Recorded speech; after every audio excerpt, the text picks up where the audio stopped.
Hey guys, welcome back to Generational Perspectives, a mother-daughter podcast. What's up? I am Raylin here with Boss Up. Y'all know what it is. Of course. Welcome back. And this one's kind of exciting. Well, not exciting, but I'm excited to talk about it. Yeah, me too. We were kind of spitballing ideas, and we were talking first. We were thinking about doing kind of a mini series on first. And one of those things that kind of came up was our first loves, and kind of like our first more serious relationships. Yeah. And this brought us to, I think, is what is a really good topic, and something that I think, I don't know, could help a lot of people, you know, if they hear other people talk about it. And I think because, too, this, for us, kind of touches on generational trauma. Absolutely. And who is not suffering from generational trauma?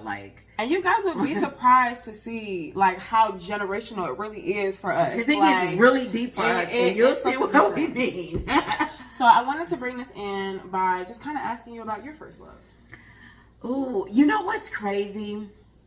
Is when you're young, it may very well be love, but as I'm older, I look back on it and I don't think it was so much love. But since we're going in the context of love, I'm going to say that my first love, I'm not going to say his last name, but it was Put him out there, girl. Right, I'm not going to do that. Just in case he run across this show.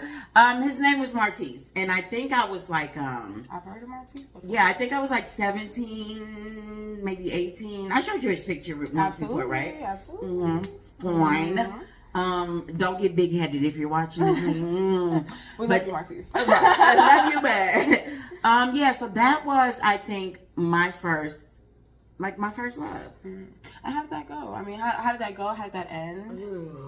Okay, so I was living in a home. It was like a home for troubled youth and youth without families, city of youth. And he was there.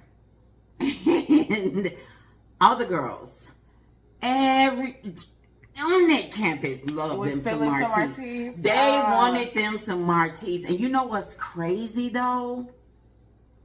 Don't judge me. We listen and we don't judge. Oh God. He was my best friend's boyfriend. So, but what happened was she ended up leaving the campus to move on her own. Right. And I remember how it all started with us. We were in the same gym class, and in this campus you could go home for the weekends. Okay. And my mother used to do nails, and I got my nails done. They were they were kind of long or whatever. So we were. let me ask you something really quick. So was the attraction to Martise because everybody wanted him, or was it just for him? It was for him because he was just tall, chocolate. He was beautiful to me, and he had this easygoing, laid back, type personality that was just fucking woo. So we're in gym class and we're playing volleyball. He was on one team, I was on the other.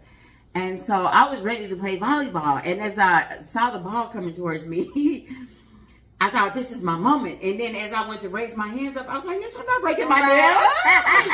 I jumped back and I let the ball. And I heard him laugh.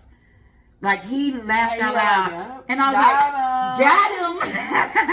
And that's where it kind of started. You know what I'm saying? And it was nice for what it was worth at the time, being so young. And we both ended up leaving the campus. He ended up going into the military. I ended up doing whatever I did. And there was never really a set breakup. We just drifted. Separate ways. Yeah, we went our separate ways. So did you guys ever have a chance to reconnect later in life? Was that ever something that came back up? I reached out to him, I think, one time. A couple of times I saw him one time, nothing ever came of it. I reached out to him again just to hey type thing, nothing ever came of it. So no, it just wasn't that anymore. It was what it was in that moment. What it needed to be in that It was moment. what it needed to be. Absolutely. Yeah, absolutely. So now gonna pivot because listen, I'm directing the questions, y'all, and I have a lot to say. This is her show. I'm just along for the ride. I have a lot to say. So with that being said, I want to get into your first real love. I want to skip the kitty stuff. I want to get into the business. Please. You did not come to play today. I need to know. I mean, I do know, but I want y'all to know. Okay. Okay. My first real love was who ended up being my husband and now ex-husband, Mike. And I mean, from the outside looking at it, it's crazy to me that you guys were able to kind of have this like young relationship, and then, you know, later on in the years of development, something like that. Yeah. So you want to like lay that out for us? So yeah, what it was. Okay, we listen and we don't judge. I swear this was not intentional. I was not this kind of person. And she would never do this now. I would never do this now. He was also someone that met another best friend. Look, it is what it is. So this is how the story goes. So I used to work nights, and my best friend lived directly across the street from me. I love reliving the story. It's almost like I had an MO or something. Yeah. I swear I didn't. So I used to stop at her house on the way. Like when I came home from work, I would stop in, like chill for a second. Go. Right. I walked in and he was in there with her. And it's like we just zeroed in on each other. You just know it was that? I knew it was that, but I was like, he's here with her. So I asked him, I'm like, how did y'all meet? What happened? So what it was he had just gotten out of prison. Oh. And yeah, he just got out the joint. Oh. Okay. I know how to pick them. I was going to say, the taste is impeccable. So he had just got out the joint, and there was a fast food restaurant like across the street. You know, one of them hood restaurants. Absolutely. And she happened to be in there to get something to eat. He wanted to knock something down. She was like, well, I got my own place. Let's go. So that's pretty much all it was with them. It was so this wasn't her man. This wasn't her man. They knew what it was, what they were about to do. I got there before they did anything. Mm. So we kind of, he played it off like, like he was calling one of his homeboys to come meet me, and you know everybody was gonna hang out and stuff. Okay. And so him and I went downstairs to meet his homeboy, and we ended up across the street at my place. In your bed. In my bed. Okay. In my bed. So I gave him a good old welcome home. Right. So then what do we do about the friend here? Did she just not know where y'all went? Y'all just left? Were you supposed to come back? We were. Oh, okay. We were all supposed to come back. So what ended up happening was we ended up getting it in and talking all night. I'm talking about we didn't sleep. It was all night till the sun came up. And so about 6:30 in the morning, bam, bam, bam, bam, bam, at the door. And for some reason, we thought, if we just be quiet, we both looked at each other like, if we just be quiet. But we knew it was her because she was like, I know y'all in there, I hear you. And we just started dying. Oh, God. So what it was when she was like, you know, this wasn't nothing. I was just going to knock them down. You could have just told me. You my girl. So we hashed it out right then and there on the spot. Okay. It was a done deal. You know what I'm saying? He wasn't nothing but a bust down for her, and she wasn't nothing but a bust down for him, you know. But for the both of y'all. But for us, we fell in love that night, and we were completely inseparable from that night forward. Can I ask you, what was like some of the conversation you were having that put you in that mind space? Like, oh, I really feel for this man. Or is it just kind of how he was saying things and not what he was saying? It was what he was saying. It was how he was saying it. He felt like home. Mm. I felt like we just connected. The conversation flowed. We never missed a beat. We laughed. There was a moment where we got really deep into each other's, you know, past things we had gone through. We held each other. Like, it was really beautifully, poetically intimate, you know, and it felt like I had known this man my entire life. Like I had been waiting for this man. It was crazy. That's a beautiful feeling. I'm glad to hear that. Yeah. I'm glad to hear that. If I had to speak from my own experience, mm-hmm. I think if I take it back to like kitty love, I think for sure, and I think you know this, I think Chaz. Oh, Chaz was my first like kitty love. Yeah. I think I was 17, 18 when we got together. Chaz, if you're watching, I didn't like you then, and I don't like you now. But that's not what the show is about. I'm sorry. It was actually kind of funny how we got together. So the apple does not fall far. I was dating somebody. And I got a job at UPS. Mm-hmm. And I remember I was walking out of UPS one day, and like we had known each other. We had known each other for about 2 or 3 years. You and prior. Chaz? Mm-hmm, okay. Prior to this, and so y'all were friends already. in a way, associates? we were, like we would talk on the phone every once in a while. That was kind of like the thing to do. Okay. But I wasn't much on like getting up with everybody. I was very, Right. I kind of shy in that way. Yeah. So when I went to work and I saw him there, he just kind of walked up on me, and it was literally from that moment. That was it. Was he there to see you? Or... Oh, he worked there. He worked. Oh, you guys worked together. Mm-hmm. I didn't know that. Okay. And I did not know that. So, when I went to work one day, he just happened to be there, and he worked there. So then from that point on, we would just go to work together every day. We would just, like, that's just kind of like, that's how it started. It's easy to get to work. We're working the 4 a.m. shift, like, And then from that point on, we literally spent every day together, and it was a whirlwind to say the least. You know what I mean? Because I think that was a relationship that I needed to have for sure. But would I ever go back to it? Probably not. You don't think so?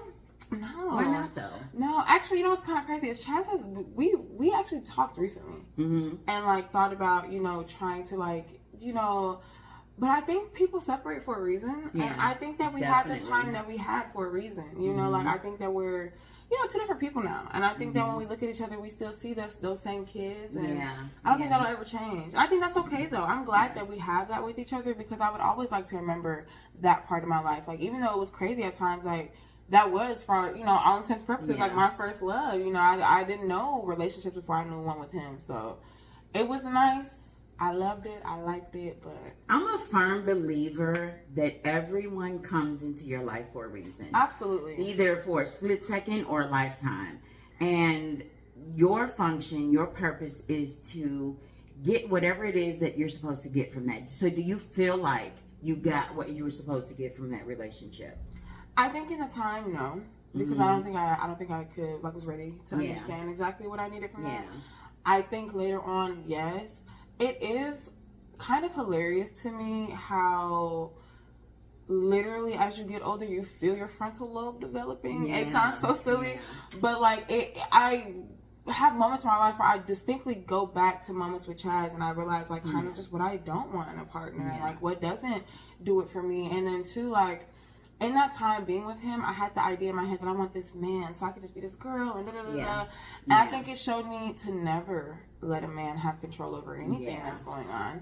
And not in that way. Of course, when it comes down to marriage and things, you make those compromises. But if you're a 17, 18-year-old girl, that man is not going to give you the world. You should be freaking just living that life. man is not going to give you the world, and everything sounds so sweet, and you want to believe it. And I'm a big fairy tale person. I watch Disney movies for a living. That's just who I am. And so it was music to my ears. And I'm glad that it was, because now, I'm singing a different tune. You know what I mean? I can happily sing that. So, I don't know. I think we'll always be friends. Definitely a childhood first love. Yeah. And then to pivot from that, I go on to my more adult first love. Yeah. And I wouldn't even call this necessarily my first love as an adult. I would more so call this the most mind-opening love. Okay. And I think that kind of weighs a bit more for me. I would say gut-wrenching too. Gut-wrenching, mind-opening, very loving. It was I'll get into it. So, Michael. And Michael. This is where we get into the... Not my Michael. This is where the generational trauma comes in. Never her Michael. Never my Michael. But her Michael. This is definitely where we take a step into generational trauma. When I say we mean generational, we mean generational. Yeah.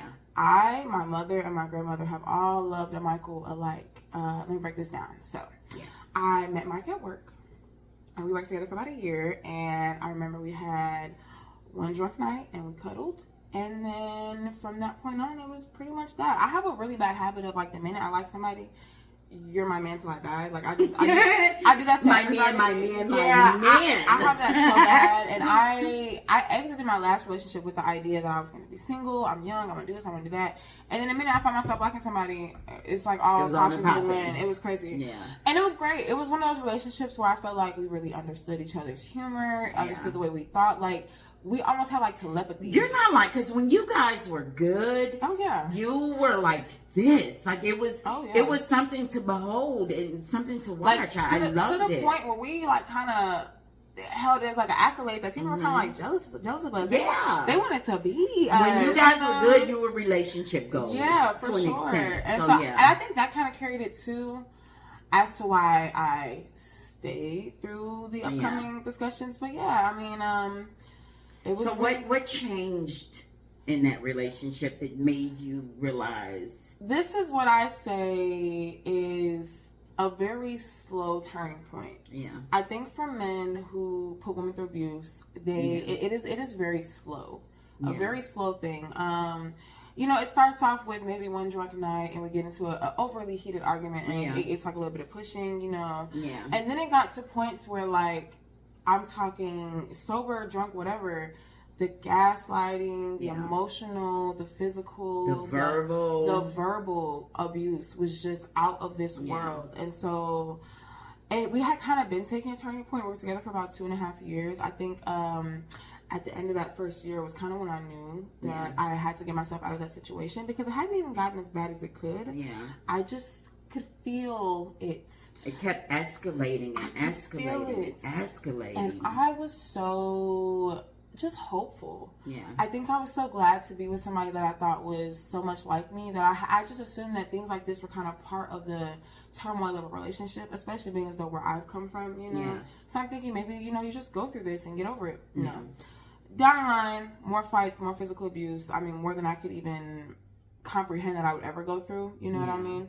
And then, it got to us breaking up. And so this kind of can explain the brunt of what I went through just through this one experience.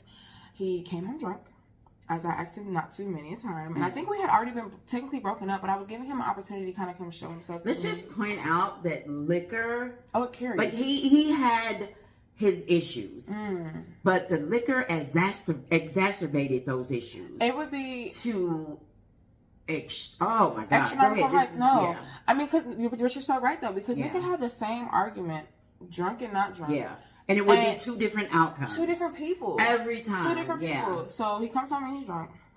And he comes and lays in the bed with me, tries to offer me some food. I'm like, no, I'm okay. I'm like, are you drunk? He's like, why would you have to?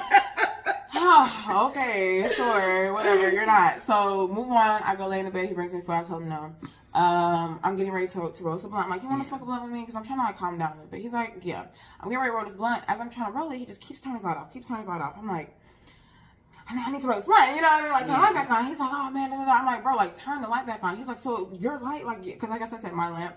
He's like, your lamp, so that's what we're doing. I'm like, my mom bought it for me. I don't know what to say. Like, I'm like, yeah, my lamp. And so it gets to this whole thing where I turn it back on one last time, and he snatches the lamp, breaks my fucking lamp. Oh, rest in peace, beautiful lamp. You better be glad, because my heart, I work hard for my monies. Okay, and it was a nice lamp. I like that lamp. It was beautiful. Whatever. And so I'm like, okay, cool. So he goes into the other room, and he's just kind of walking back and forth, yelling and screaming. And this is how you know that this man is just not even with us. Yeah. He's yelling and screaming at people who are not here, people that I don't know, over situations that I've never heard of. So like he was just standing in a room, he was in the kitchen, pacing back and forth, constantly punching my table. I had bought all the furniture in that apartment, punching my table, almost all of it, except for everything that my mom bought.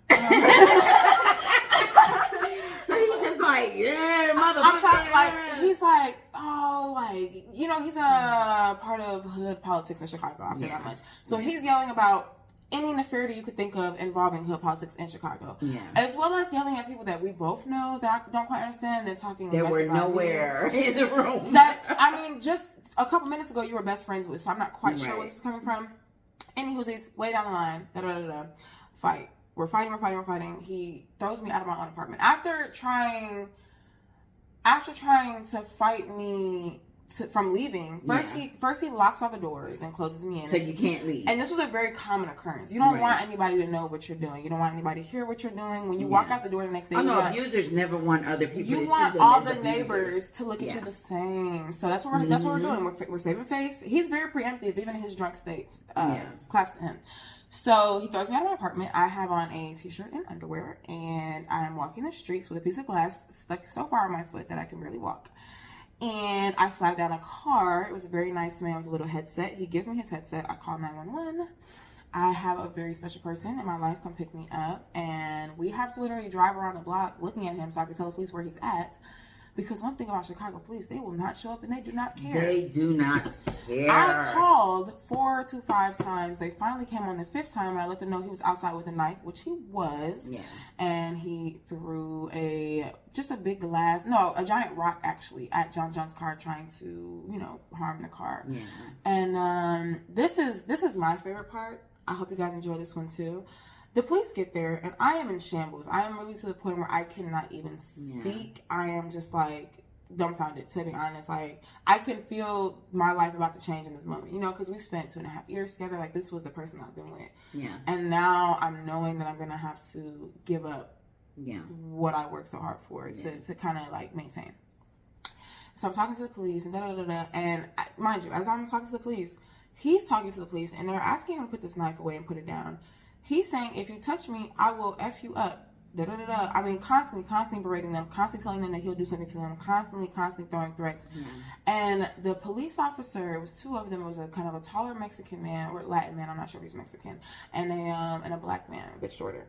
And I remember he had very pretty eyes. And the Latin man walked over to me, and he was like, well, basically asking me about the situation. How could I be the one that kind of, got my ass beat if his hair is in the hallway? Right. I said, sir, so what did you think I held on to when he was throwing me out of my apartment? Right. Did you think I just was not going to fight back? I don't really understand that line of questioning. Okay, sure. This is the same man that just threatened to beat you up. So obviously he's got a little bit of dip on his chip. Okay, cool. And so he's out there ranting and raving, acting like a lunatic, but they're trying to make it as if you're the aggressor. And the even crazier, so his friend comes to pick him up, which is crazy because I have to stop being friends with so many people because they just would know what type of person he was and not hold him accountable. Yeah. How can I be your friend and you treat me like that? Whatever. So his friend comes to pick him up, and as he's in his friend's car, he is throwing threats at me. I will F you up. When I see you, I promise it's that. I promise I will be back. And are the police still there at this They're point? standing right next to me. So finally the car pulls off, and blessings to this man, to the black officer. He walks up to me, and I'm like sitting there just like mumbling to myself. I'm like, I can't tell my mom. I can't, like, this is crazy. This is the craziest thing I've ever been through. And it was one of those moments where I was like, because verbal and mental abuse, I think, is worse than any punch anybody could throw. For sure. Because, like you say, scars can heal. Words shape you. Absolutely. Yeah. And I am a very intelligent person, a very well-rounded person, and I've had so many moments of just questioning myself. Yeah. Questioning myself, like, out of this world. Mm-hmm. And I felt so lost in that moment. The officer walked up to me, and he was like, basically, it wasn't even really what he said. It was just kind of a look at his eye. Yeah. He looked at me very just like he understood. And I think he understood that the other officer just didn't understand. Yeah. And so I appreciate that he kind of took the step to kind of take over. I'm glad one of them out there had some sense. Because when the officer tried to make it seem like I was the aggressor in that situation, I've never been more defeated. I've called y'all 5 times. You think the aggressor calls 5 times? Yeah. I don't have a knife in my hand. That man has a knife in his hand. Right. What do you like? What do you? Can we look? Can we look with our eyes for a moment here? And we use any and of the stop being biased. Oh my God, disgusted me. But he helped me, and I got a restraining order the same day, and that was pretty much the start of me just being free of that. Yeah. And so I don't know. Like, thinking back on it, it's one of the craziest things. Feeling so in love with somebody and letting that be the reason that you put yourself through so much turmoil, like. Love is a powerful thing. When I say a thin line, I mean a thin line, because there's no way you can love somebody and do the things. But love is a powerful thing, but hope is even worse. Because within that love, every day you're hoping so hard that things will change, and hope will keep you hanging onto the end of a rope while you're hanging over a cliff, hoping that person is finally going to pull you up instead of slowly lowering it. Like, hope is a mother, man. Can I ask you, in relation to what I'm talking about your breakup with Mike? It's crazy because and this is the generational trauma part, our stories are so similar. So similar. So this is the point in time in which I knew that I had to let this man go that I have loved with every fiber of my being. So I remember he came to my apartment. It was like 1, 2 in the morning, something like that, maybe a little later, I don't know. instantly, I can't remember what the basis was, but we're going at it. And I remember he had like a wine bottle or champagne bottle, and I had a knife. Were you guys already in a bad place? I had moved up north because I had already begun the separation process. Okay. But I was still very much in love and kind of holding on a bit. Hope. That's hope, man. Mm-hmm. So he came and instantly we're at it. And I remember we started fighting, and I remember I cut him. So there's blood, his blood on me, and he's cut. So the police come, and I'm the aggressor. He was able to convince them that? He convinced them. Did the police even let you get a word in? Let me tell you something. He instantly started talking to them before I could even open my mouth, barely. So instantly, he's got them believing I'm the aggressor, and then they see that I'm the one with his blood on me. He's cut. So the police turn me around and start putting me in handcuffs, and I just shut down.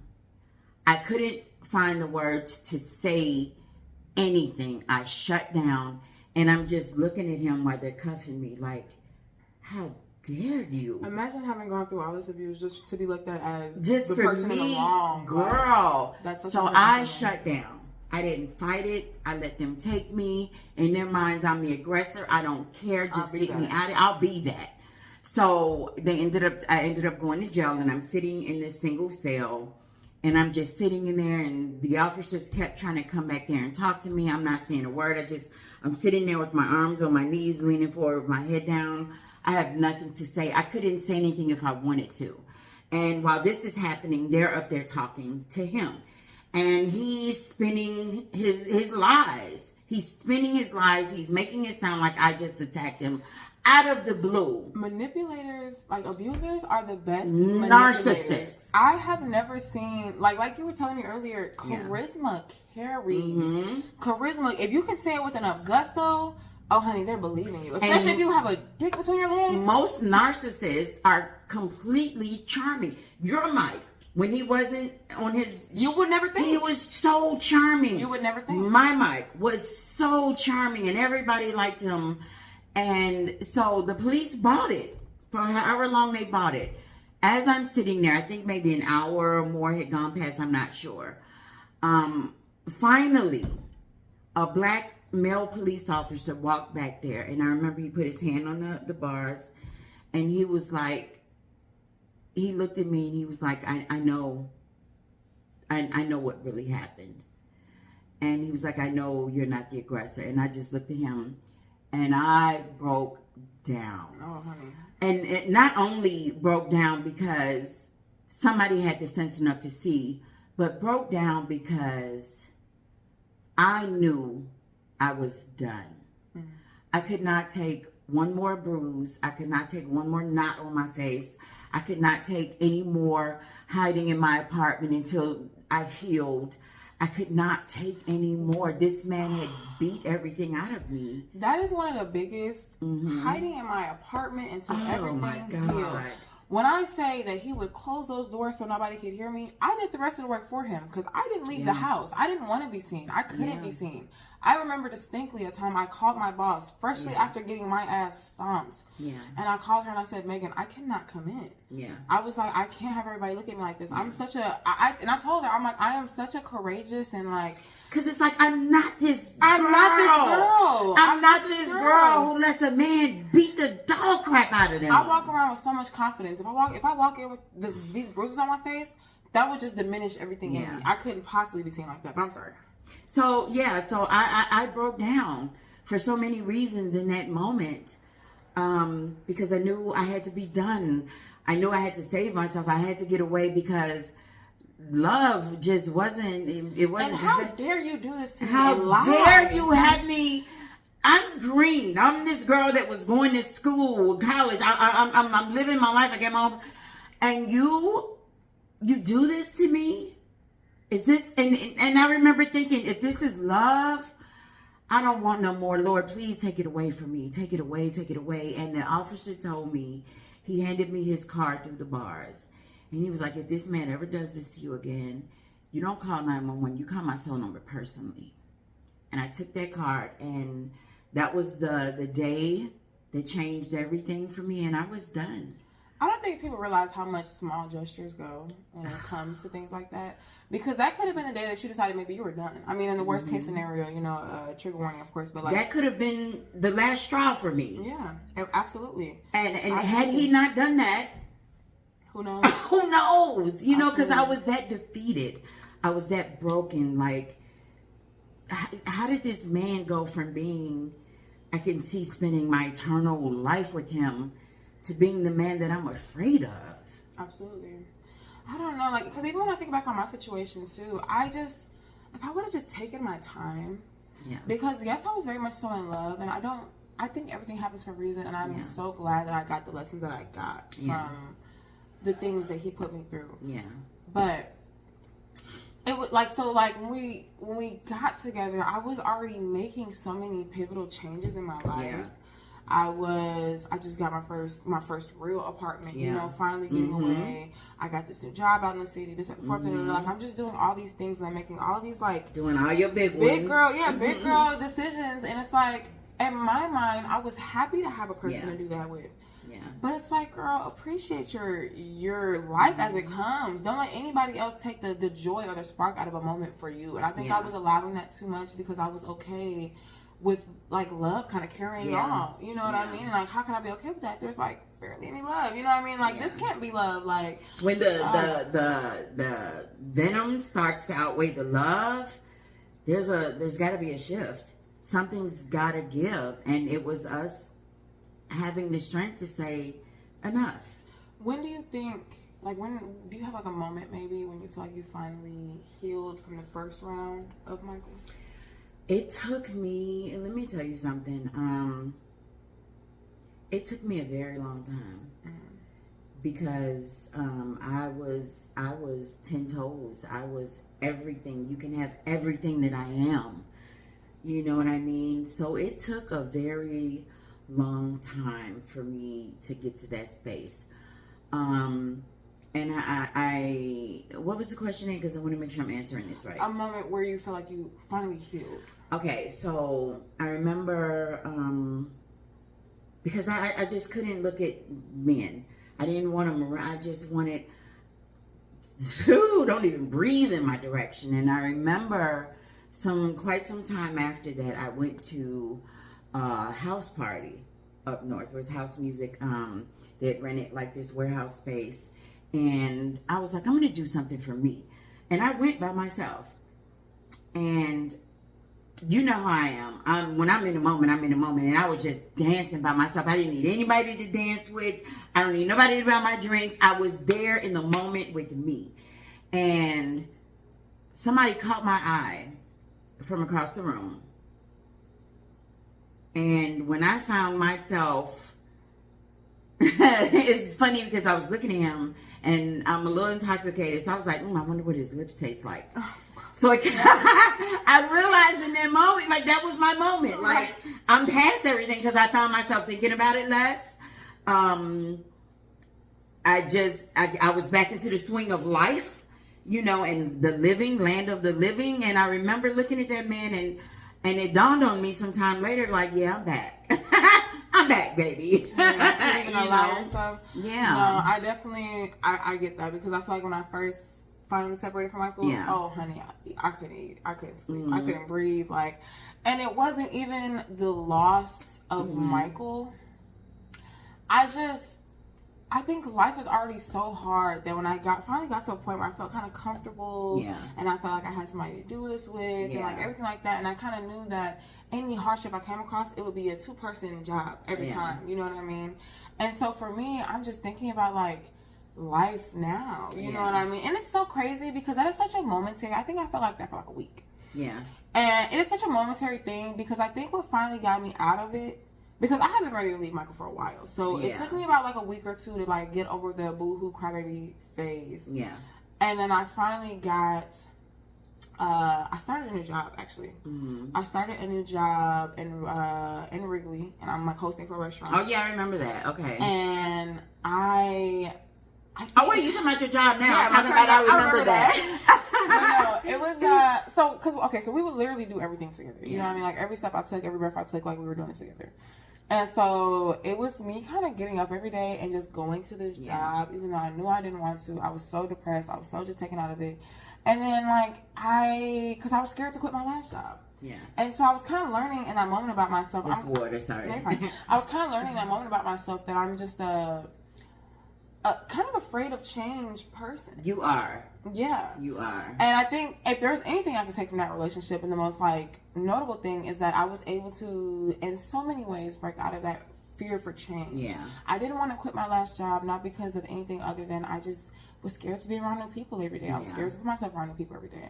I didn't want to leave my partner, because I was getting my ass beat, but also because I was just scared of what life was like with that kind of change. You know, I was scared to go on with my young adulthood change, so I kept him with me through all of that. And I think a little bit, and correct me if I'm wrong. No, please. I think a little bit of it too was the fear of being alone for you.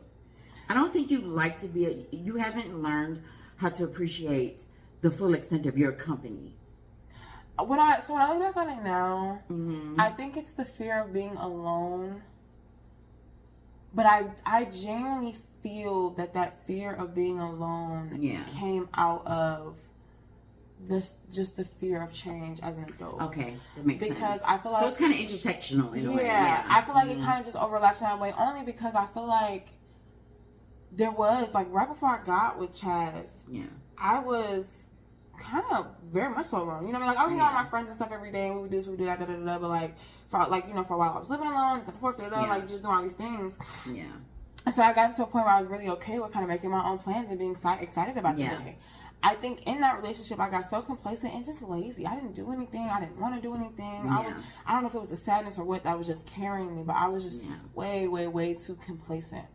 And so, it was the fact that I was able to get myself out of bed every day and go to this job. The fact that I would come home and make a plan. I started cleaning up my apartment. It's something so little that you don't even think about. But I did not. I got that apartment with the idea that I'm going to decorate, I'm going to do this, I'm going to do that. I did none of it. I moved in with that man and I let him kind of run everything stupidly.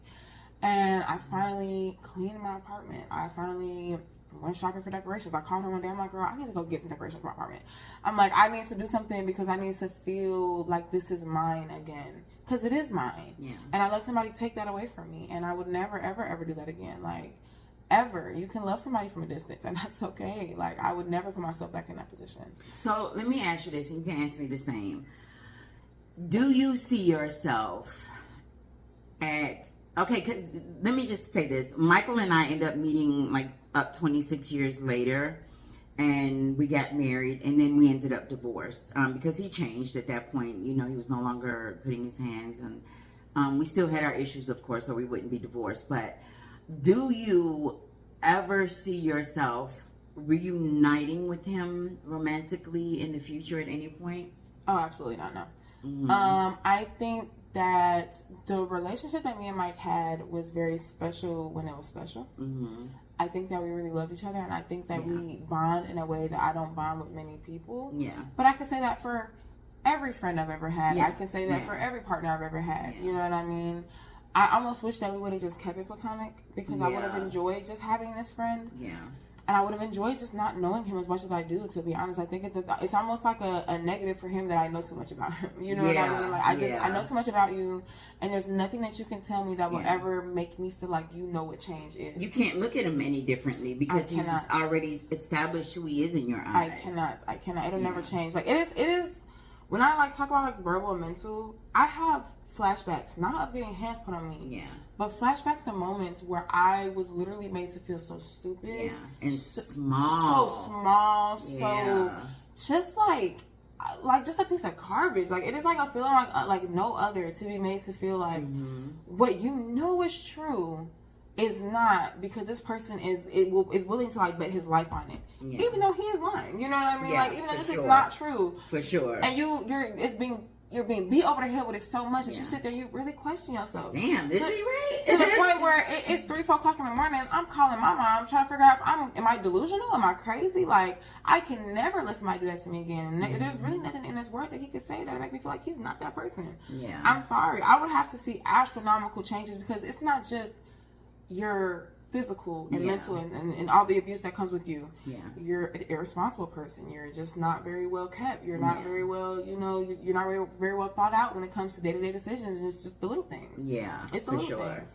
And, as I get older, like, I'm not dating to marry right now. Yeah. But you get older and you start dating to marry. So if I ever were to introduce... Very intentional about your dating. Yeah. And I could never... I know you too well. I could never reintroduce that. I could never put myself back in that position of fear either. I told that officer that day I thought I was going to die, and I wasn't being facetious. Yeah. And I was not being facetious. Yeah. Many women do.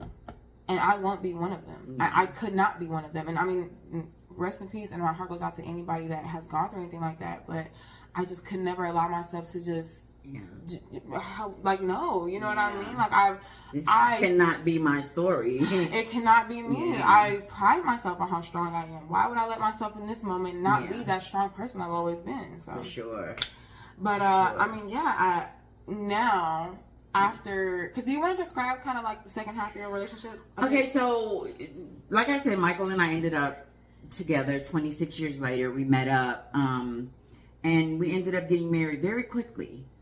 Because there still was that I had never loved anyone outside of him like that. He had never loved anyone like me outside of that. And we ended up married, but we did end up divorced. I had demons that I had to fix. He had demons that he had to fix. And so... If you want to lay it out flat, I'm going to say this from a daughter's perspective. That man...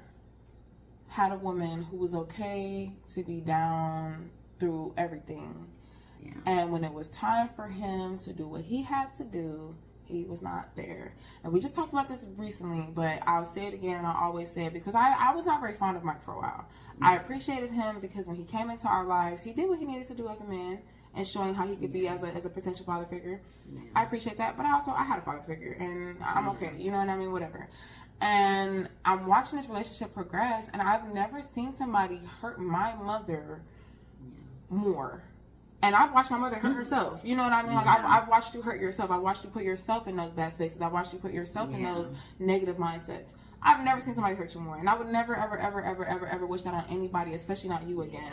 And I will never give anybody else the power to ever make me. Honey, if I could go and take that back, I absolutely would. It's something so heart-wrenching being a child and not knowing what to do. You know? Yeah.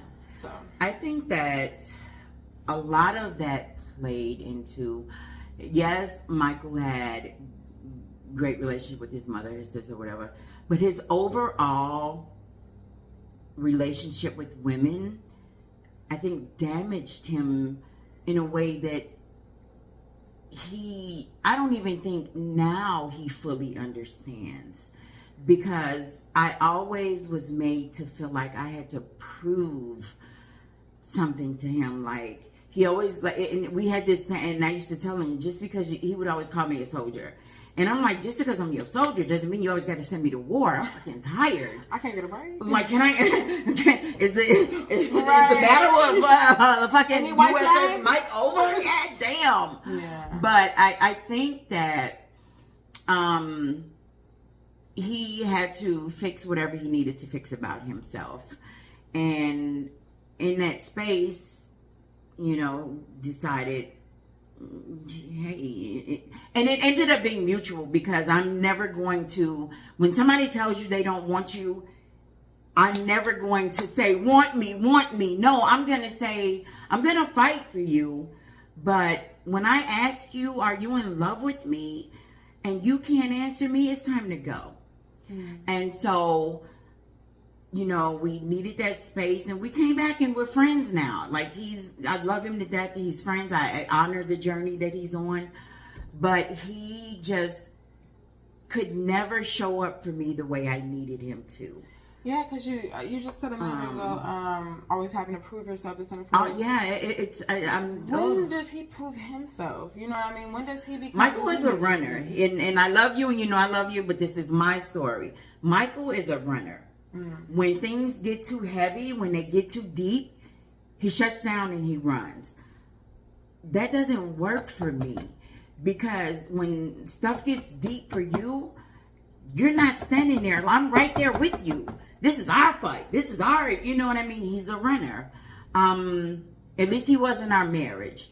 And it just, we ended up getting divorced. And even now, like, and I'll never say never, because, you know, I used to tell him all the time. How sparks been flying. I used to tell him all the time, you know, our stories aren't finished until we're dead. And even then it continues until I believe in reincarnation. I believe I've been here a million times. That's another story. But so I'll never say never. But I even, like now, like I said, I applaud his journey. But from my vantage point watching it, Michael is the type of man, like he wants to live on his own. He's never had his own per se because of the kind of life life that he's lived. So he's got his own space. He's working this wonderful job. He's doing his thing. But even in that, like, he'll say, you know, I don't have time for a woman. I'm trying to do this. I'm trying to do that. But he's still inviting women into his space in a certain capacity. And I don't know what his growth and what his journey. That's what I was getting to. I truly believe he does not know how to be alone, even though part of his journey is learning to love himself in the space that he's in and be alone. He's still inviting women with a clear understanding. I'm not looking for a woman, I'm not looking for whatever. But if your journey, and his journey is his, so I'm not judging, but if your journey is to discover who you are, why are you still inviting women in any capacity into that space until you're, you know what I mean? And I get it, because in my healing, and you know, I'm not ready to be anything to anybody. So I was trying to find somebody that was cool with, we hang out every once in a while. Hey, if we knock each other down, we knock each other down. But why are you still here 10 minutes later? Is your lift not coming? I think it's down. Right. But it's hard to find people, so I get it from his vantage. It's you want that companionship, you want that company, but you don't want it for, like, I'm not trying to be beholden to anybody. But I love the journey that he's on. I'm glad he's healing. But there are still certain things that I see that, no, I don't think I would ever double back unless, you know, you never know. Because I firmly believe, I feel like I'm bashing him, and I don't want to do that. No, I get why you say that, but I don't think so. I think when it comes to you guys' story, I really feel like it's a time will tell type of situation. It's a time will tell because I think you absolutely do still love each other. I just think that there's so much history. Yeah. Sometimes things need a break. You know what I mean? And don't get me wrong, I've let go, and I've healed, and I've moved on. I feel like regardless of that, though, I feel like history, no matter how you think about it now, it's always. He and I are two people that will forever be tied to each other, because we'll always be linked. We'll always, anybody that does come into my life is going to understand that my ex-husband is my best friend. He will have a place in my life. And if you can't handle that, then we're not meant to be together. I will never disrespect whoever ends up being my person, but they will understand that this man and I are tied. We were married. We will be tied together until we're dead. Yeah, absolutely. You know, but yeah, that was rough for me though. That divorce, it destroyed me. And he never saw the full extent of it. And he, you know, it was really hard to express. We couldn't, you know, so we kind of just let it lay. And it was one of those situations where one thing I learned in therapy is that you have to be okay with not getting closure all the time. Mm-hmm. So it was one of those situations where I understood where he was at. So that had to be my closure. That had to be enough. And once I accepted that, I was able to fully heal and let go, you know.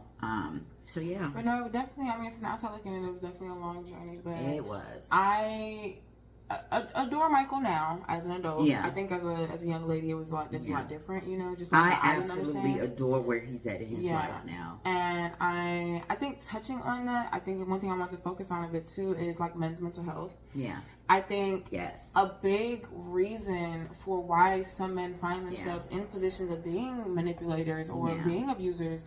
And this is not to explain away anything that anybody's ever done, because you're a grown man. Yeah. Get your shit together. Yeah. But men's mental health is something that I feel like is never focused on as much as it should be. And I feel like a lot of these men, had it started at home, had it started within yourself, had you taken the time within yourself to really focus on what you're feeling and not always trying to portray this thing for that man or that man.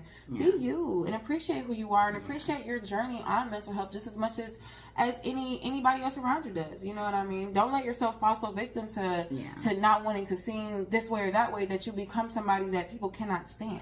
I think there's something to be said, and we really need to.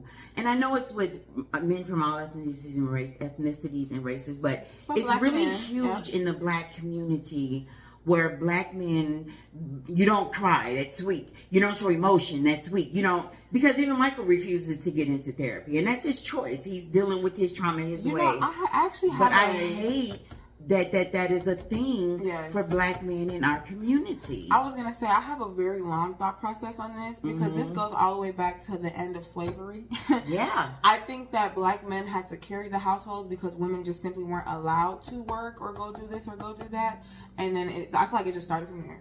And I feel like within households, the men, like, so much weight was being put on the men to provide and do this and do that, that they never had the time to sit down and talk about how you're feeling. And it wasn't a focal point. There was so much going on, it wasn't a focal point. So these Black men are going out there being berated, being treated like garbage, doing this, doing that. So that's intersectional with their fathers teaching them that this is what you're supposed to do as a man. You don't express yourself. You don't do this. You just get out there and you do that. And you put those two together, and you got like and then you have to, because birth of two narcissists named Mike. I was gonna say, because then you also, I bring that up because women, a lot of times we will ignore. I feel like I can even say for myself, I've been so selfish, and I've just been like, oh, I don't want to hear that. I don't care to talk about that. I don't know. And whenever I'm ready to talk about something, if he's not ready, I'm throwing a fit. So why would it be any different when he's ready to talk about something? And I had to check myself on that. And I never, in any man or anybody in my life, period, make them feel unseen, unheard, unappreciated, or any of that. I always want somebody to feel heard, because like that officer coming and hearing you out that one moment. Sometimes people just need a moment of being seen, really, really seen and understood. And I feel like we don't allow men that space all the time. And I think in that same capacity, I know that one of my biggest downfalls in our marriage was I was not a good communicator. I didn't know how to communicate or control my emotions to the point where I could communicate properly. So that played a big part in our downfall. I was a horrible communicator. And I can kind of say the same. Like, when nothing that I'm saying excuses a man from putting his hands on a woman. You should never, ever, ever in your life put your hands on a woman. When we were in our relationship, a lot of times when he would try to, like, sincerely come and talk to me about things, and granted, this is probably on the back end of, me getting stopped in, but you would come and try to talk to me about things, and I would just be so unreceptive. I don't want to hear that. I don't want to talk about that. And not to say if I would have listened those 2 times that I wouldn't have kept getting my ass beat, but in any other scenario, you want to take that time to listen to people, hear people, like, actually open that conversation. I feel like a lot of times, and I can speak for myself, from my own experience, people don't like to be wrong. Being wrong. So if I'm being confronted about something that I absolutely did do, I'm probably going to try to spin you every way, which way but loose, to get myself out of that. Because I'm going to find every way to make me right. Okay, I cannot be wrong. So there's another thing that I learned from that relationship. It's just being okay with being wrong. I'll never learn anything about myself if I'm constantly confining myself to just the right idea, what I think is the right idea. Even when I'm shown where I went wrong, I'm like, no, I'm still right. Can't be that way. I think I've done that with you. I think I've done that with everybody. Oh my God. You know what I mean? I had it bad. I think one thing I'm grateful for, though, before we start wrapping this up, is I think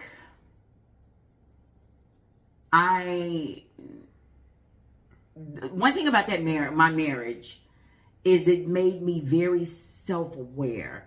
I ended up coming away healing, and I've become very self-aware. And I think, and I don't know if you can tell me if I'm wrong, I think I am such a much better communicator now. I understand what it means to regulate your emotions, to have a back and forth. Everything doesn't have to be a fight, a battle, a struggle.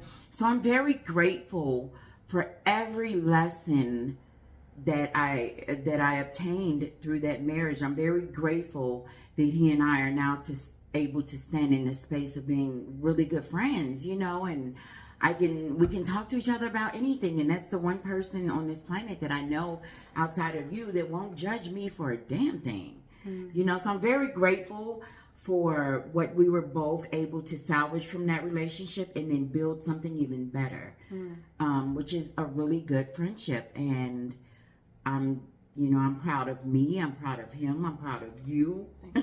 Because I've watched you, you know, I literally would text you all the time just to make sure my daughter's okay, healing from that relationship. And in the space that you stand in now, and I know you're still working towards healing because this is still kind of fresh, even though it's been some months. Phase 1. This is phase 1. We're at phase 1 and you are doing extremely well at phase 1. I'm watching you come back to life, come back into your own. And I always told you, just take a year and focus on you. And just after the end of that year, take stock of who you were at the beginning of that year and who you are now. I mean, you would be behooved. Like, I feel like I'm, you know, like, kind of taking it back myself. Yeah. Because it really is just the little things mentally that hold you back. You know what I mean? And it's so nice even, like I said, something as small as just being able to go outside and do things by myself because I want to, because I feel like it is a feat that I thought I would never get to being with that person. So I'm glad to hear that from you. I'm glad that it's noticeable. Not it's just very me, noticeable. And I'm not saying it just because I'm your mom and I love you. Yeah. It's very noticeable. And I can definitely say, like you said, with your communication, I mean, 1,000%.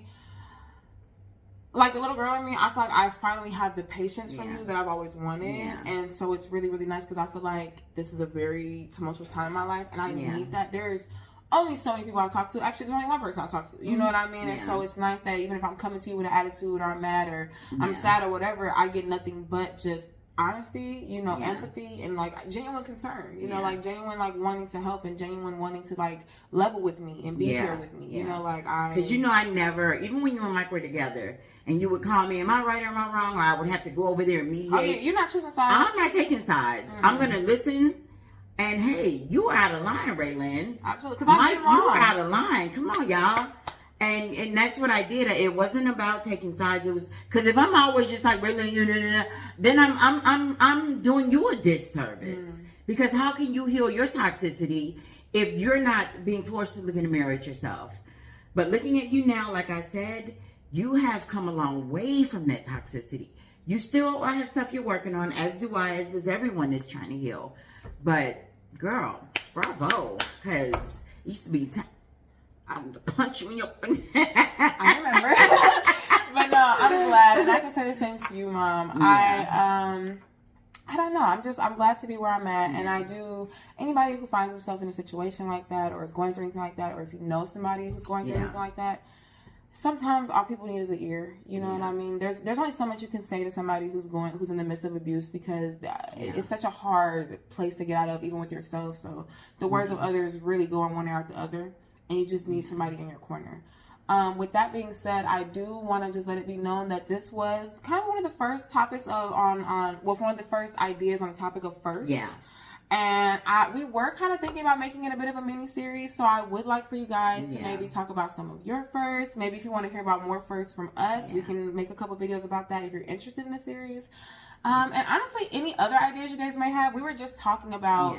We're done talking about ourselves. I mean, we're going to talk about ourselves. We wanted you guys to get a good idea of who we were. And I think we've done that. So if you want to hear about more first, let us know. If you want to drop some of your first in the comments, let us know. If not, we're going to start moving towards talking about more social issues and life and stuff. What do you want to hear? So what is it that you want to hear us talk about? Yeah, I would love to hear from you guys. And I really hope that you guys enjoyed this. I hope that it meant something to you as much as it meant to me. I was excited to talk about it today because it's like you said, like cathartic to talk about things like this because it's like you think about them and you think about your own progression, but you never sit down and like pat yourself on the back. So it's nice to kind of like get it out there, and I feel better today. I feel good. I do too. I feel lighter. I feel good, and I hope you guys enjoy it. So with that being said, don't forget to like and subscribe. Leave us some comments. You're helping us grow. We love you, and we'll see you on the next episode. Bye.